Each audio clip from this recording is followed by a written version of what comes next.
मंत्री जी, सेनापति से कहिए आज हम अपने पुत्र के साथ शिकार पे जाएंगे। हमारे जाने की तैयारी करें। जी महाराज, पर महाराज, राजकुमार तो अभी बहुत छोटे हैं, क्या उन्हें शिकार पे ले जाना उचित रहेगा महाराज? मंत्री जी, हमारे पुत्र को राजा बनना है और उसे बचपन से ही हिम्मत वाला बनना होगा। मंत्री सेनापति से कहकर राजा की राजसवारी तैयार करवा देता है और राजा शिकार पे निकल जाते हैं। जंगल पहुंचकर राजा हिरन का शिकार करने लगता है। भागो बच्चों, ये शिकारी हमें मारने आए हैं। हमें अपनी जान बचा के कहीं सुरक्षित जगह पे जाना होगा। राजा शिकार में पूरी तरह खो जाते हैं कि तभी राजा के पुत्र को कुछ सुंदर सुंदर फूल दिखाई देते हैं और वह उनकी तरफ चला जाता है और देखते देखते वह कुछ दूर निकल जाता है। ये तो लगता है शिकार खुद ही शिकारी के पास चल के आ रहा है। शेर तुरंत उस लड़के पे झपटा मार के उसे उठा ले जाता है। ये सारे जानवर कहाँ छुप गए? कोई जानवर नजर नहीं आ रहा है। आज हम अपने पुत्र को दिखाएंगे कि शिकार कैसे किया जाता है। पर मेरा राजकुमार कहाँ है? वो कहीं दिखाई क्यों नहीं दे रहा है? तभी सब लोग राजकुमार को ढूंढने लगते हैं और ढूंढते ढूंढते काफी रात हो जाती है, लेकिन राजकुमार का कुछ पता नहीं चलता। अभी उसे क्या जरूरत थी शिकार पे ले जाने की? अभी तो उसे कुछ भी नहीं मालूम था। वो तो बस ठीक से चलना ही सीख पाया था। काश आप मेरे बच्चे को शिकार पे ना ले गए होते तो आज मेरा पुत्र मेरे साथ होता। न जाने कहाँ होगा मेरा पुत्र। महारानी, मैं अपने बच्चे को जरूर ढूंढ के लाऊंगा। अरे आज क्या हो रहा है? आज शिकार खुद ही चल के मेरे पास आ रहे हैं और वो भी इतनी बड़ी हिरन। इसे खाकर तो मजा ही आ जाएगा। क्यों ना मैं पहले इस हिरन का ही शिकार कर लूं। ये बच्चा तो छोटा है, इससे मेरा तो पेट भी नहीं भर सकेगा। अब शेर उस हिरन का शिकार करने चला जाता है।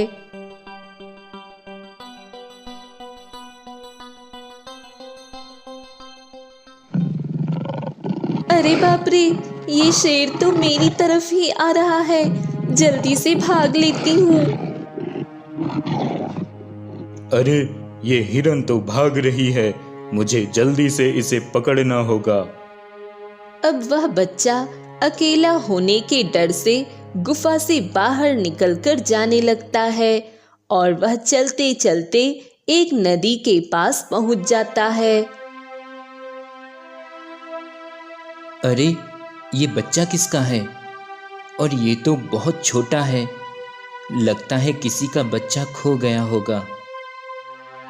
मछुआरा उस बच्चे के पास जाकर उससे उसके बारे में पूछता है, लेकिन बच्चा कुछ नहीं बता पाता। अब मैं क्या करूं? ये बच्चा तो कुछ भी नहीं बता पा रहा है और इस बच्चे को यहाँ अकेला छोड़ना खतरे से खाली नहीं होगा। मैं इसे अपने साथ ले जाता हूँ।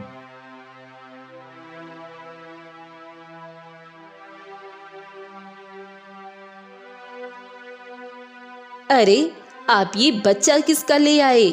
ये तो किसी अमीर घराने का लगता है और इसके हाथ में ये कीमती सोने के कंगन तो देखिए। आप ये किसका बच्चा ले आए हैं जी? कहीं हम किसी मुसीबत में ना पड़ जाएं। भाग्यवान, भला मैं क्या करता। ये बच्चा मुझे जंगल में अकेला उस नदी के पास दिखा जहाँ मैं मछलियाँ पकड़ रहा था नदी से, और इसे अपने बारे में कुछ भी नहीं मालूम है और ना ही इसे इसके माता पिता व घर के बारे में कुछ मालूम है। तो मैं इसे जंगल में अकेला कैसे छोड़ सकता था?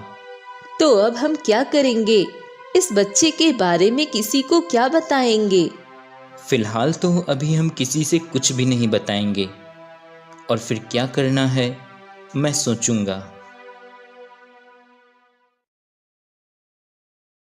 सरस्वती, तुम चिंता मत करो, मैं तुम्हारे इलाज के लिए कुछ पैसों का बंदोबस्त करके आता हूँ। बेटा सूरज, तुम अपनी माँ का ख्याल रखना, मैं अभी आता हूँ। मछुआरा अपने एक मित्र के पास जाता है और उससे कुछ पैसों की मदद मांगता है। भाई किशन लाल, तुम तो जानते ही हो, आजकल मेरी भी माली हालत कुछ ठीक नहीं है।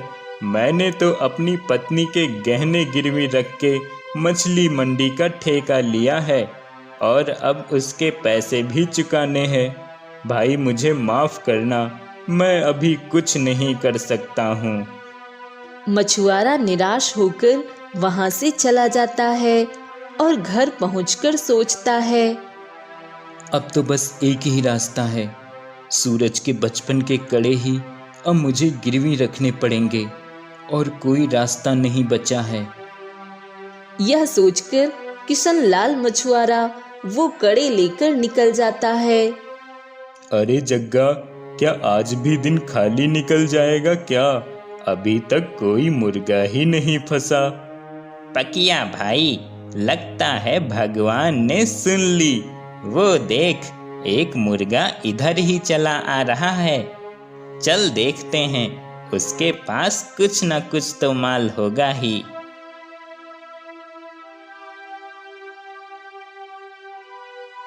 ए, तेरे पास जो भी है चुपचाप निकाल कर हमें दे दे, नहीं तो अपनी जान से हाथ धो बैठेगा।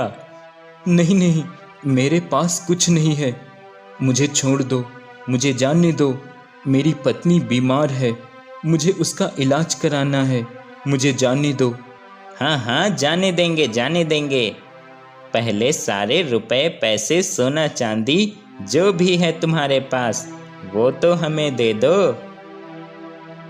मेरे पास कुछ भी नहीं है, मैं तो पास के गांव में जा रहा हूँ काम की तलाश में, मुझे छोड़ दो, मुझे जाने दो। लगता है ऐसे नहीं मानेगा तू, अब मुझे ही कुछ करना पड़ेगा।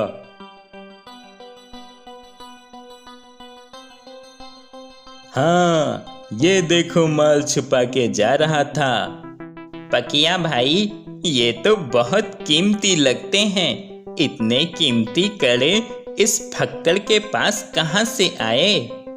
अरे इससे हमें क्या, हमें तो अब इन कड़ों को अच्छी कीमत में बेचना है। ए, अब तू जा, निकल यहाँ से, नहीं तो बेमौत मारा जाएगा। नहीं नहीं, मुझे मेरे कड़े दे दो, मुझे मेरे कड़े दे दो। अबे जाता है या मारूं गोली? किशन लाल डर के वहां से चला जाता है। उधर दोनों लुटेरे बहुत खुश होते हैं। तभी वहां अचानक शेर आ जाता है। अरे ये क्या, ये शेर तो इधर ही आ रहा है, अब क्या करें? अरे पकिया, भाग जल्दी यहाँ से, नहीं तो ये शेर हमें अपना निवाला बना डालेगा। अब दोनों लुटेरे वहां से भागने लगते हैं कि तभी उनके हाथ से कड़े छूटकर वहीं गिर जाते हैं। किशन लाल घर पहुंचकर निराशा से बैठ जाता है। पिताजी, आप पैसे ले आए? नहीं बेटा, पैसे नहीं मिले।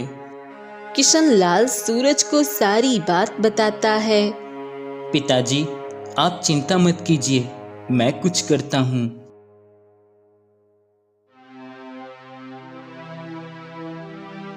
सूरज पैसों के बंदोबस्त के लिए इधर उधर भटकने लगता है।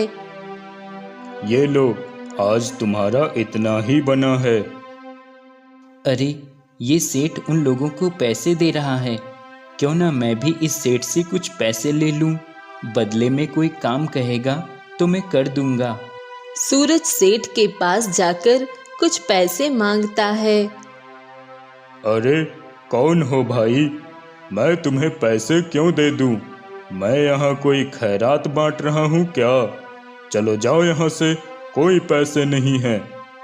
सेठ जी, मुझे पैसों की बहुत ज़रूरत है।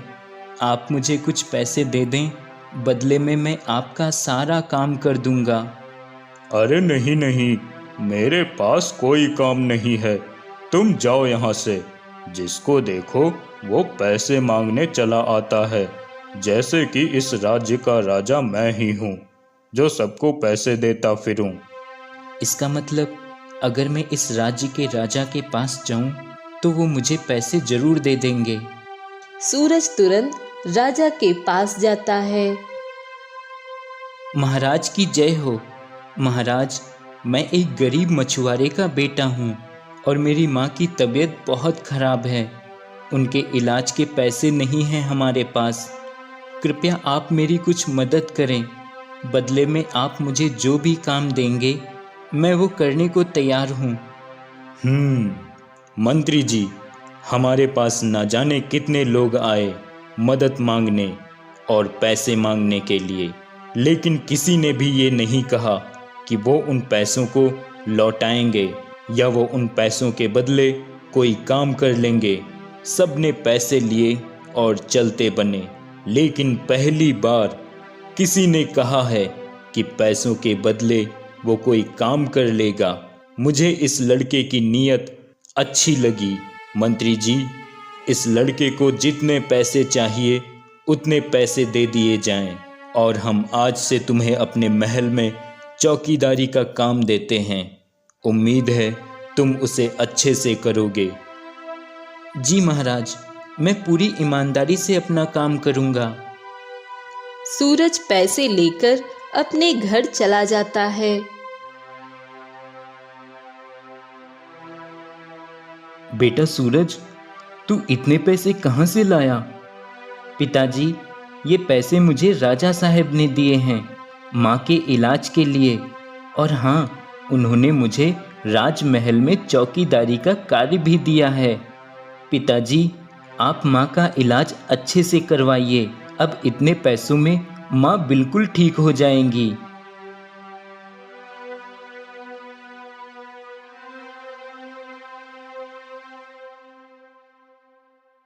अरे, ये कड़े किसके हैं?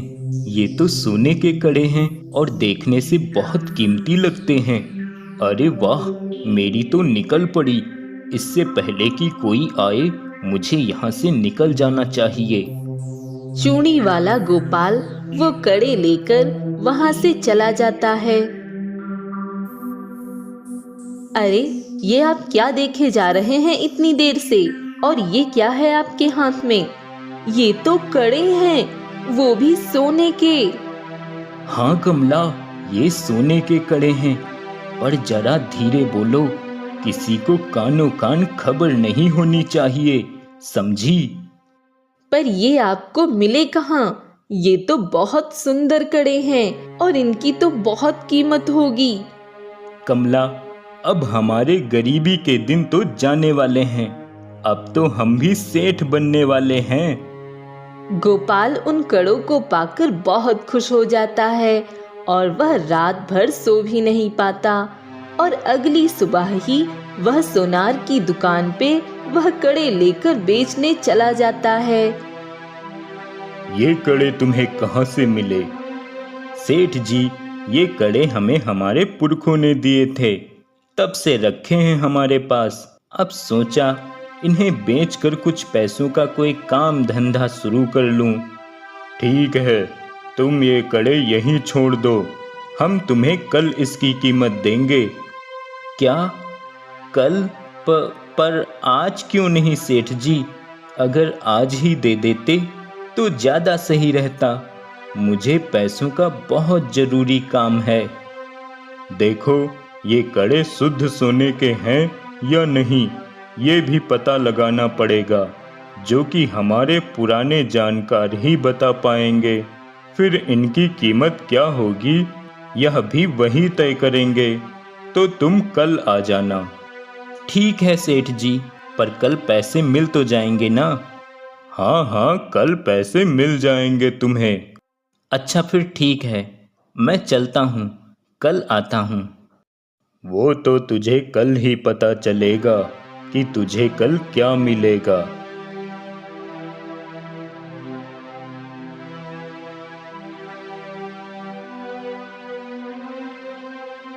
हाँ, ये मेरे ही खानदानी कड़े हैं। और ये कड़े तो मेरे पुत्र के हाथों में थे जब वो मुझसे बिछड़ गया था। किसके पास थे ये कड़े? उस व्यक्ति को मेरे सामने लाया जाए। सुनार राजा को सारी बात बताता है और राजा अगले दिन अपने 2 सैनिक उस सुनार की दुकान पर तैनात करवा देता है। जैसे ही उस दिन गोपाल सुनार की दुकान पर आता है, उसके सैनिक उसे पकड़कर राजा के पास पेश कर देते हैं। महाराज, ये मुझे यहाँ क्यों लाए हैं? क्या मुझसे कोई अपराध हुआ है? मैंने तो कुछ नहीं किया है। अपराध तो किया है तुमने, और अगर तुम मुझे सच सच नहीं बताओगे तो मैं तुम्हें आजीवन कारावास में कैद करवा दूंगा।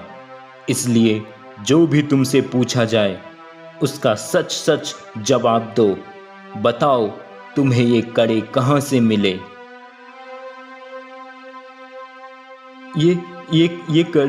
ये कड़े तो मैंने सोनार को दिए थे, लेकिन ये आपको कैसे मिले?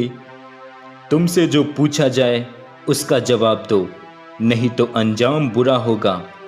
बताओ, ये कड़े तुम्हें कहाँ से मिले? महाराज, मैं इन कड़ों के बारे में ज़्यादा कुछ नहीं जानता। मुझे ये कड़े जंगल में पड़े मिले थे। मैंने इन्हें उठा लिया और इन्हें बेचने बाजार चला गया। पर महाराज, क्या ये कड़े आपके हैं? हाँ, ये मेरे खानदानी कड़े हैं, और ये कड़े मेरे पुत्र के हाथों में थे जब वो मुझसे बिछड़ गया था बचपन में। लेकिन तुम्हें ये कड़े अब मिले, इतने सालों बाद। इसका क्या मतलब हो सकता है? सेनापति, जल्द से जल्द सारा जंगल छान मारो, और कहीं कुछ भी पता चले तो हमें खबर करो। मंत्री जी, अब इसका क्या किया जाए? महाराज, मुझे लगता है इसे सच में कुछ नहीं पता है। इसे जाने दिया जाए और हमारे सैनिक इस पे नजर रखेंगे। ठीक है, तुम अब जा सकती हो। महाराज की जय हो, महाराज की जय हो।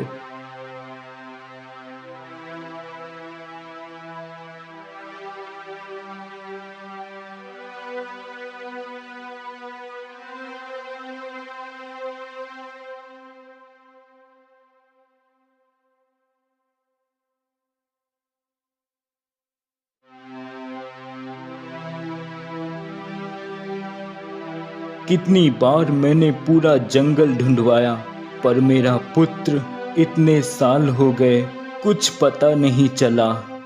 महाराज, आप चिंता ना करें। अगर राजकुमार सुरक्षित होंगे तो वो आपको जरूर मिलेंगे। राजा दिन पर दिन निराश रहने लगता है और देखते देखते राजा की तबीयत बहुत खराब हो जाती है और वह बिस्तर से भी नहीं उठ पाते। मंत्री जी, महाराज की हालत बहुत गंभीर है और वह बहुत कमजोर हो गए हैं। और तो और, अब मेरी दवाइयाँ भी कुछ नहीं कर सकेंगी। पर महाराज को अगर बचाना है तो उसका एक उपाय है। क्या उपाय है वैद्य जी? मंत्री जी, अगर कोई गगन घाटी पहाड़ी के उस पार की उस काली नदी को पार करके वहां लगी वो लाल जड़ी बूटी ले आए तो महाराज बिल्कुल पहले जैसे ही स्वस्थ हो सकते हैं। क्योंकि मेरे गुरुजी ने मुझे बताया था कि वो लाल जड़ी बूटी बहुत ही कारगर जड़ी बूटी है और वह किसी को भी पिलाने से उसकी सारी बीमारियां ठीक कर सकती है। पर वैद्य जी, उस जड़ी बूटी तक भला पहुंचेगा कौन? तभी वहां सूरज आ जाता है और वैद्य जी से उस जगह के बारे में पूछता है। वैद्य जी, आप मुझे बताइए, मैं जाऊंगा वहाँ, मैं लाऊंगा वो लाल जड़ी बूटी। पर बेटा, वहाँ जाना खतरे से खाली नहीं। वहाँ से जल्दी कोई वापस नहीं लौट पाता है, क्योंकि वो काली नदी का पानी बहुत खतरनाक है। अगर उस काली नदी का पानी जरा भी तुम्हारे शरीर पे लग गया तो तुम्हारा बच पाना नामुमकिन है, क्योंकि उस पानी में बहुत जहर है। वैद्य जी, आप उसकी चिंता मत कीजिए, आप बस मुझे उस जगह का पता बताइए। तभी वैद्य जी सूरज को उस जगह का पता बता देते हैं और सूरज उस लाल जड़ी बूटी को लाने निकल जाता है। हाँ, मुझे लगता है अब कहीं रुककर थोड़ा आराम कर लेना चाहिए। चलते चलते बहुत थकान हो रही है। सूरज कुछ दूर आगे जंगल में निकल जाता है और वहां उसे एक घने पेड़ की छांव दिखाई देती है। अरे वाह, कितना घना पेड़ है। यहाँ थोड़ा रुककर आराम कर लेता हूँ।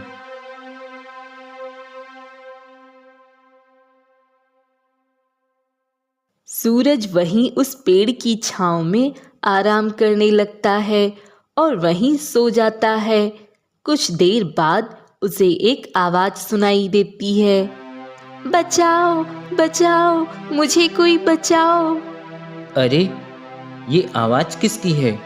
जैसे कोई बचाओ बचाओ कह रहा हो। बचाओ, बचाओ, मुझे कोई बचाओ। ये आवाज तो फिर से आ रही है। लगता है कोई मुसीबत में है, मुझे देखना होगा।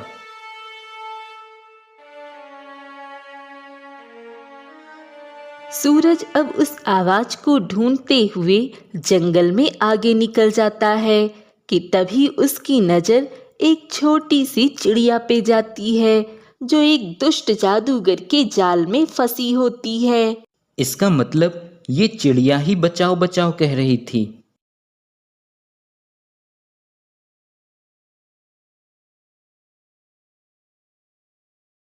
हाँ, तुमने सही कहा।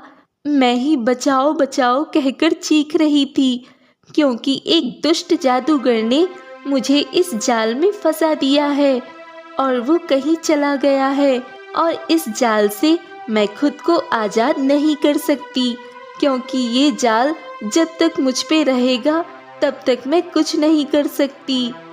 पर मैं इस जाल को तो हटा सकता हूँ ना? हाँ, तुम इस जाल को हटा सकते हो। तभी सूरज उस जाल को चिड़िया के ऊपर से हटा देता है और वह चिड़िया जाल से बाहर आ जाती है और सूरज का धन्यवाद करती है। तुम्हारा बहुत बहुत धन्यवाद, तुमने मेरी जान बचाई। काश मैं भी तुम्हारे किसी काम आ सकूं। पर तुम कौन हो और इस घने जंगल में क्या करने आए हो? यहाँ तो कोई भी नहीं आता है। मेरा नाम सूरज है और मैं यहाँ अपने राज्य के राजा की जान बचाने के लिए एक लाल जड़ी बूटी लेने आया हूँ, जिससे राजा साहब ठीक हो जाएंगे। पर क्या तुम्हें मालूम नहीं कि उस जड़ी बूटी तक पहुँचने के लिए उस काली नदी को पार करना होगा, जिसे आज तक कोई नहीं पार कर पाया? तो तुम वह जड़ी बूटी तक कैसे पहुँच पाओगे? पता नहीं, पर मुझे उस जड़ी बूटी तक पहुंचना ही होगा, वरना राजा साहब की जान बचा पाना बहुत मुश्किल हो जाएगा। सूरज, तुम सच में बहुत सच्चे और ईमानदार हो, इसलिए मैं तुम्हें नदी के उस पार ले जाऊंगी। लेकिन हमें जल्दी ही चल के जल्दी ही वापस आना होगा, वरना वो जादूगर आ गया तो हम दोनों लोग खतरे में पड़ जाएंगे। लेकिन तुम मुझे वहां कैसे ले जा सकती हो? तुम तो कितनी छोटी हो। हाँ, मैं छोटी तो हूँ, पर मैं जितनी चाहूँ उतनी बड़ी हो सकती हूँ, क्योंकि मुझे वरदान प्राप्त है और मैं एक जादुई चिड़िया हूँ और मुझे ये शक्तियाँ मेरे गुरुदेव जी से प्राप्त हुई हैं। जिन्होंने उस पेड़ के नीचे तपस्या की और उनकी शक्तियों से उस पेड़ में वो लाल जड़ी बूटी उगी जिसे तुम लेने आए हो। क्या? तो क्या तुम उस पेड़ तक मुझे ले जा सकती हो? हाँ, मैं तुम्हें उस पेड़ तक ले जा सकती हूँ, क्योंकि मैं ही अपने गुरुदेव जी को अपनी पीठ पे बिठाकर उस पेड़ के पास ले जाया करती और उस पेड़ से इस पार भी लाती जब भी वो कहीं भ्रमण पे जाया करते। लेकिन गुरुदेव ने अपने अंतिम समय में मुझसे कहा था कि मैं किसी सच्चे और ईमानदार व्यक्ति को ही उस पार ले जाऊं और किसी को भी नहीं।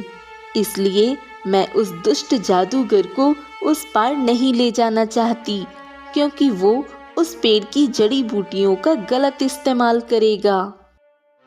तभी चिड़िया देखते ही देखते अपने शरीर को बड़ा कर लेती है और वह एक विशाल चिड़िया बन जाती है। सूरज, आओ मेरी पीठ पे बैठ जाओ। सूरज चिड़िया की पीठ पे बैठ जाता है और चिड़िया उसे नदी के उस पार लेकर चली जाती है।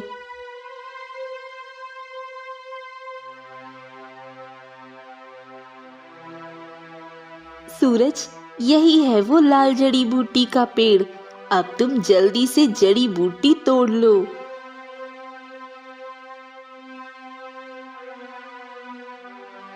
सूरज तुरंत जड़ी बूटी तोड़ लेता है और चिड़िया फिर से उसे वापस वहीं पर ले आती है।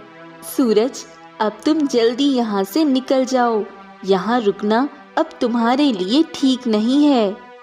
धन्यवाद चिड़िया, तुमने मुझ पे बहुत बड़ा उपकार किया है, मैं इसे कभी नहीं भूलूंगा। अच्छा, अब मैं चलता हूँ, फिर मिलूंगा। सूरज वहाँ से चला जाता है।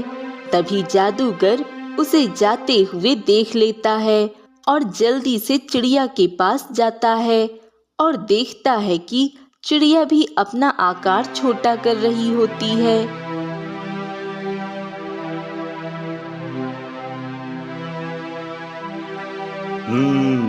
इसका मतलब इस चिड़िया ने उस लड़के को उस जड़ी बूटी तक पहुंचाया है और वह उस जड़ी बूटी के बारे में जान चुका है। अब उस लड़के का भी कुछ करना पड़ेगा। सूरज वह जड़ी बूटी राजा को दे देता है और राजा वह जड़ी बूटी पी लेता है और सूरज अब अपने घर की ओर निकल जाता है।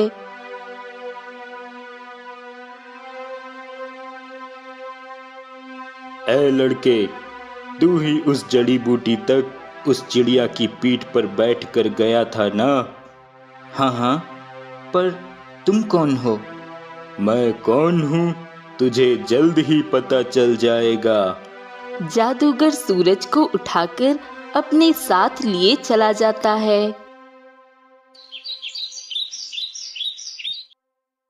मंत्री जी, आज मुझे ठीक हुए 2 दिन हो चुके हैं और वो लड़का मुझे अभी तक नहीं दिखा जिसने अपनी जान जोखिम में डालकर मेरे लिए वो जड़ी बूटी लाया। मंत्री जी, हम उस लड़के का शुक्रिया अदा करना चाहते हैं। उस लड़के को दरबार में बुलाया जाए।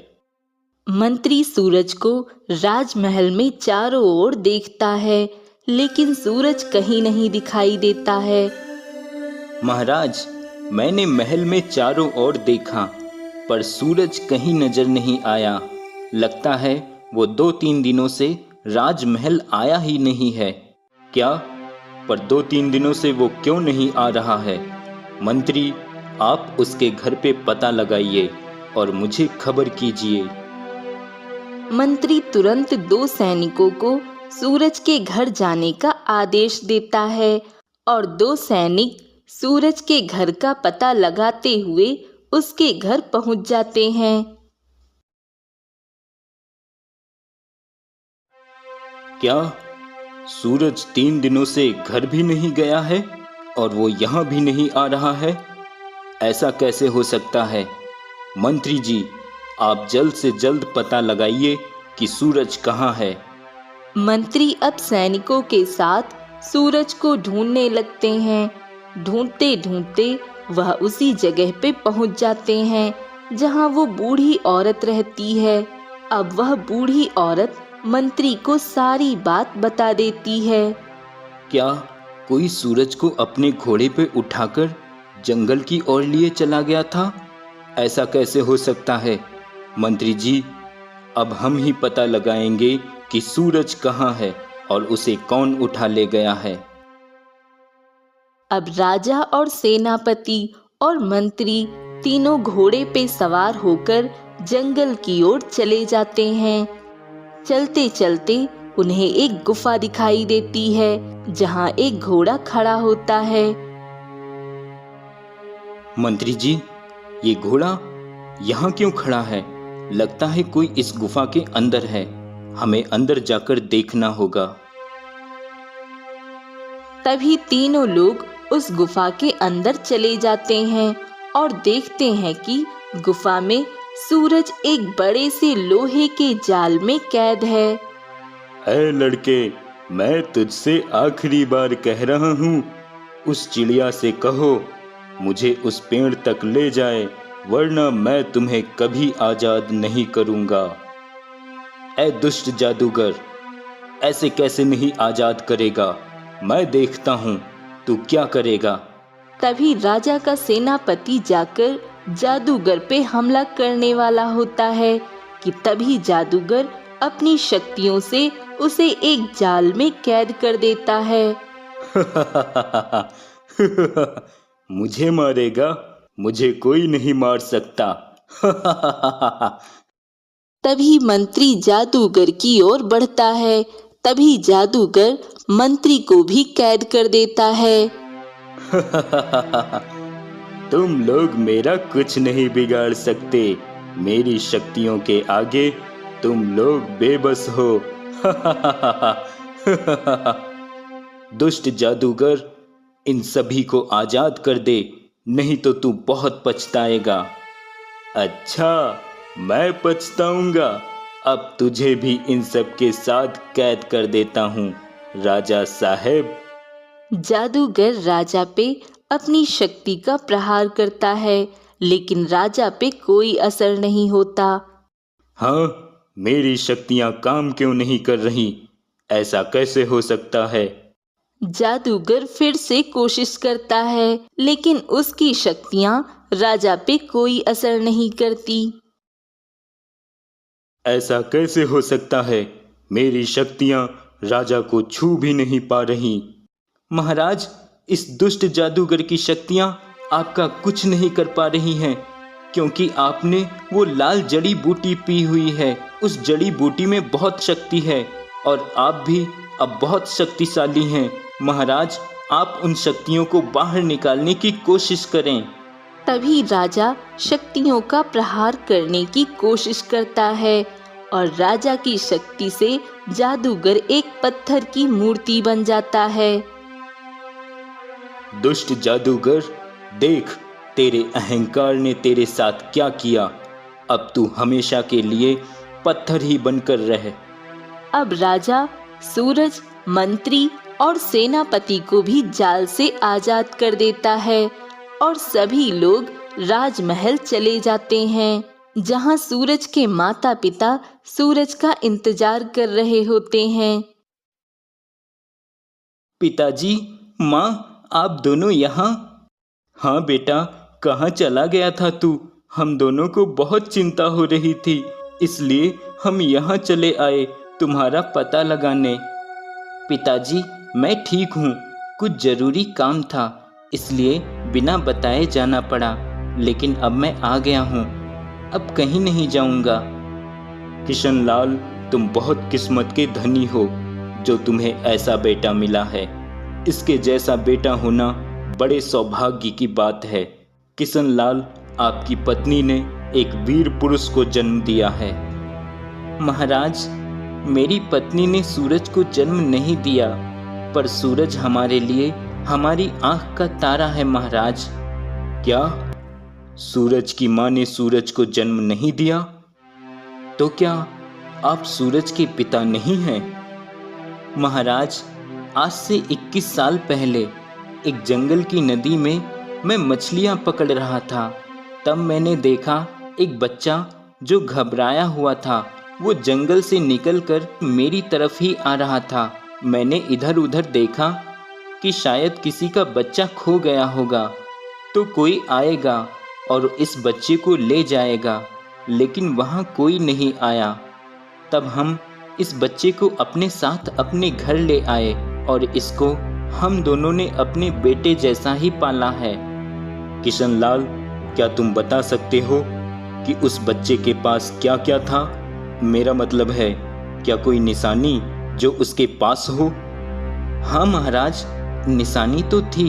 इसने सोने के कड़े पहने हुए थे जो कि मुझसे कुछ लुटेरों ने लूट लिए थे, लेकिन इसके वो बचपन के वस्त्र मैंने संभाल के रखे हैं। किशनलाल, क्या तुम वो वस्त्र यहाँ ला सकते हो? हाँ महाराज, मैं अभी लेकर आता हूँ। किशनलाल वो वस्त्र लेने निकल जाता है और तब तक राजा भी वो कड़े सेनापति से मंगवा लेता है। महाराज, ये रहे वो वस्त्र। राजा वो वस्त्र देखकर बहुत भावुक हो जाता है। महाराज, ये वस्त्र तो हमारे राजकुमार के थे जब आप उन्हें शिकार पे ले गए थे। सेनापति वो कड़े किशनलाल को दिखाता है।